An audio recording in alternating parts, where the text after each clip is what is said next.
غلط تأویل و تحریف کی مذمت۔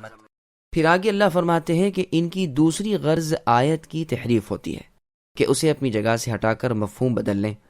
رسول اللہ نے یہ آیت پڑھ کر فرمایا، جب تم ان لوگوں کو دیکھو جو متشابہ آیات میں جھگڑتے ہیں تو انہیں چھوڑ دو، یہی لوگ اس آیت میں مراد لیے گئے ہیں۔ یہ حدیث مختلف طریق سے بہت سی کتابوں میں مروی ہے۔ صحیح بخاری شریف میں بھی یہ حدیث اس آیت کی تفسیر میں مروی ہے، ملاحظہ ہو صحیح بخاری کتاب القدر۔ مسند احمد کی ایک اور حدیث میں ہے کہ یہ لوگ خوارج ہیں۔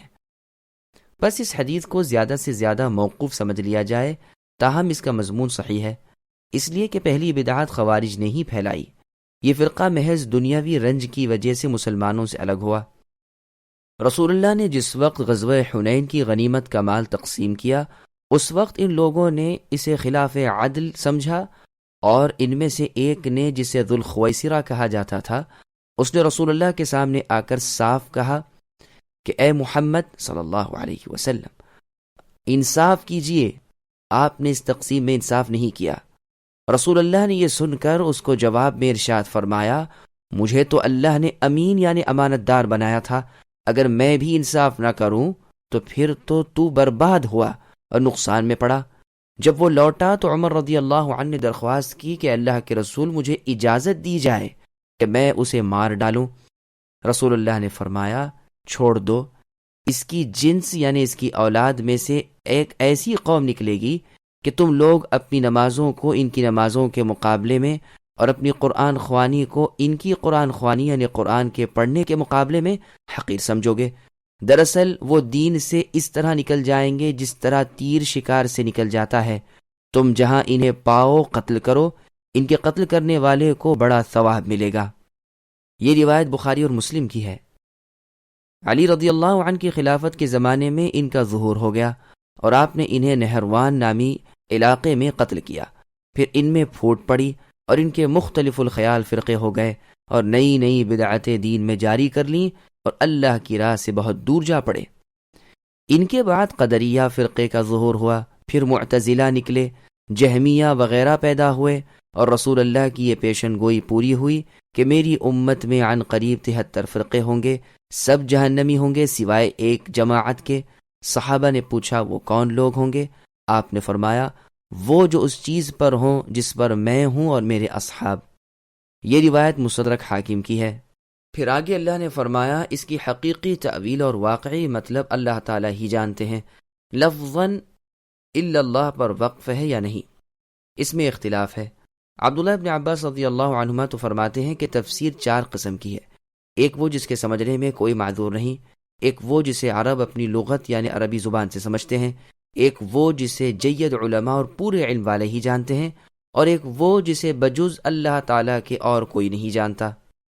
ایک حدیث میں ہے کہ قرآن اس لیے نہیں اترا کہ ایک آیت دوسری آیت کے خلاف ہو، جس کا تم کو علم ہو اس پر عمل کرو، اور جو متشابہ ہوں ان پر ایمان لاؤ۔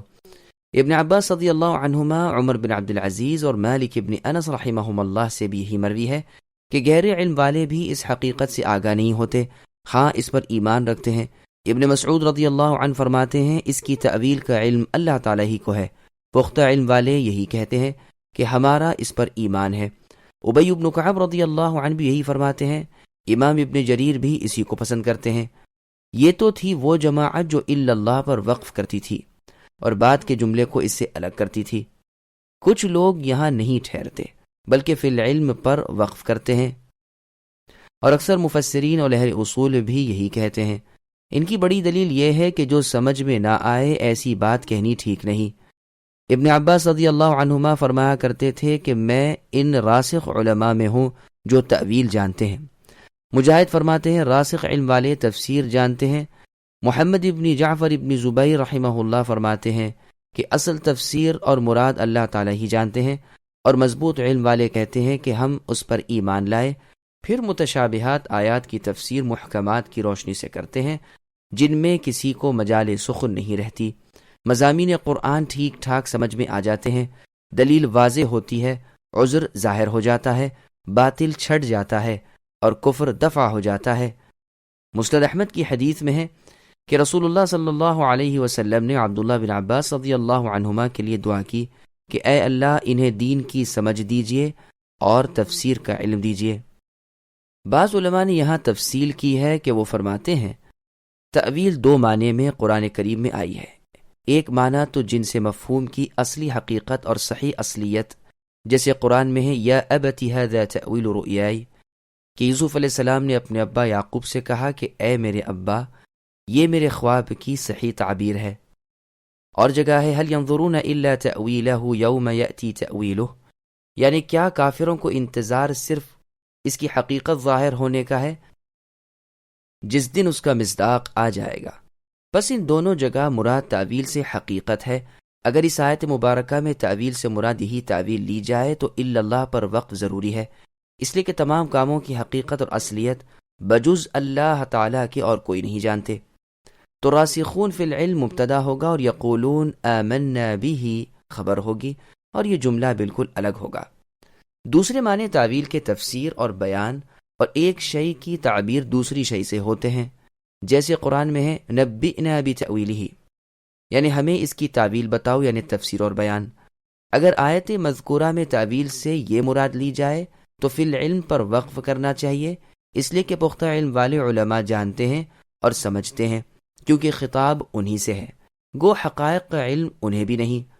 تو اس بنا پر آمنا بھی حال ہوگا، اور یہ بھی ہو سکتا ہے کہ معطوف ہو بغیر معطوف علیہ کے، جیسے اور جگہ ہے للفقراء المہاجرین سے یقولون ربنا اغفر لنا تک، اور جگہ ہے وجاء ربک والملک صفا صفا، یعنی وجاء الملائکۃ صفوفا صفوفا، اور ان کی طرف سے یہ خبر کہ ہم اس پر ایمان لائے، اس کے معنی ہے کہ متشابہ پر ایمان لائے۔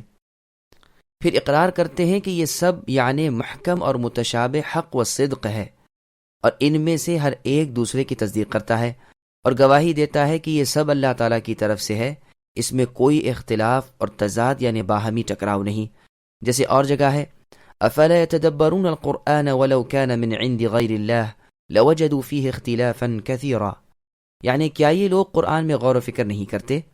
اگر یہ اللہ تعالیٰ کے سوا اور کی طرف سے ہوتا تو اس میں بہت اختلاف ہوتا۔ اسی لیے یہاں بھی فرمایا کہ اسے صرف عقل مند ہی سمجھتے ہیں، جو اس پر غور و تدبر کریں، جو صحیح سالم عقل والے ہوں، جن کے دماغ درست ہوں۔ مصنف عبد الرزاق مسند احمد وغیرہ کی حدیث میں ہے کہ رسول اللہ نے چند لوگوں کو دیکھا کہ وہ قرآن شریف کے بارے میں لڑ جھگڑ رہے ہیں۔ آپ نے فرمایا سنو، تم سے پہلے لوگ بھی اسی میں ہلاک ہوئے کہ انہوں نے کتاب اللہ کی آیات کو ایک دوسرے کے خلاف بتا کر اختلاف کیا، حالانکہ کتاب اللہ کی ہر آیت ایک دوسرے کی تصدیق کرتی ہے۔ تم ان میں اختلاف نکال کر ایک کو دوسری کے متضاد یعنی ٹکرانے والی نہ بتاؤ، جو جانو کہو اور جو نہ جانو اسے جاننے والوں کو سونپو۔ مسند ابی یعلا کی حدیث میں ہے کہ قرآن 7 حرفوں پر اترا۔ قرآن میں جھگڑا کرنا کفر ہے، قرآن میں اختلاف اور تضاد یعنی باہمی آیتوں کے درمیان ٹکراؤ پیدا کرنا کفر ہے۔ جو جانو قرآن میں سے اس پر عمل کرو، جو نہ جانو اسے جاننے والے کی طرف سونپو، یعنی اللہ جل جلالہ کی طرف۔ راسخ فی العلم سے کون لوگ مراد ہیں؟ رافع ابن یزید رحمہ اللہ کہتے ہیں کہ راسخ فی العلم وہ لوگ ہیں جو متواضع ہوں، جو عاجزی کرنے والے ہوں، رب کی رضا کے طالب ہوں، اپنے سے بڑوں سے دبنے والے نہ ہوں، اپنے سے چھوٹے کو حقیر بنانے والے نہ ہوں۔ پھر آگے اللہ نے فرمایا کہ یہ لوگ دعا کرتے ہیں کہ ہمارے دلوں کو جب کہ آپ نے ہدایت پر جما دیا ہے، انہیں ان لوگوں کے دلوں کی طرح نہ کیجیے جو متشابہ کے پیچھے پڑ کر خراب ہو جاتے ہیں، بلکہ ہمیں اپنی صراط مستقیم پر قائم رکھیے اور اپنے مضبوط دین پر دائم رکھیے، اور ہم پر اپنی رحمت نازل کیجیے، ہمارے دلوں کو ثباتی دیجیے، ہماری پراگندگی کو دور کر کے ہمارے ایمان و یقین کو بڑھا دیجیے، آپ بہت بڑا دینے والے ہیں۔ رسول اللہ صلی اللہ علیہ وسلم دعا مانگا کرتے تھے، یا مقلب القلوب، اے دلوں کے پھیرنے والے، ثبت قلبی علی دینک، میرے دل کو اپنے دین پر جمع ہوا رکھیے۔ پھر یہ دعا ربنا لا تزغ قلوبنا پڑھتے۔ یہ حدیث ترمذی کی ہے۔ مسند احمد کی حدیث میں ہے کہ رسول اللہ صلی اللہ علیہ وسلم بکثرت یہ دعا پڑھا کرتے تھے، اللہم مقلب القلوب، کہ اے اللہ دلوں کے پھیرنے والے، ثبت قلبی علی دینک، میرے دل کو اپنے دین پر جما دیجیے۔ اسما رضی اللہ عنہا نے ایک دن پوچھا، کیا دل الٹ پلٹ ہو جاتے ہیں؟ رسول اللہ نے فرمایا، ہاں، ہر انسان کا دل اللہ تعالیٰ کی انگلیوں میں سے 2 انگلیوں کے درمیان ہے، اگر چاہے قائم رکھے، اگر چاہے پھیر دے۔ ہماری دعا ہے کہ ہمارے رب ہمارے دلوں کو ہدایت کے بعد ٹیڑھا نہ کیجیے اور ہمیں اپنے پاس سے رحمت عنایت فرمائیے، وہ بڑی دین والے ہیں۔ عائشہ رضی اللہ عنہا نے بھی اسما رضی اللہ عنہا کی طرح رسول اللہ صلی اللہ علیہ وسلم کی یہ دعا سن کر آپ سے پوچھا تو رسول اللہ نے وہی جواب دیا اور پھر قرآن کی یہی آیت پڑھی۔ یہ حدیث گو کہ ضعیف ہے، لیکن آیت قرآنی کی تلاوت کے بغیر تو بخاری اور مسلم میں بھی مروی ہے۔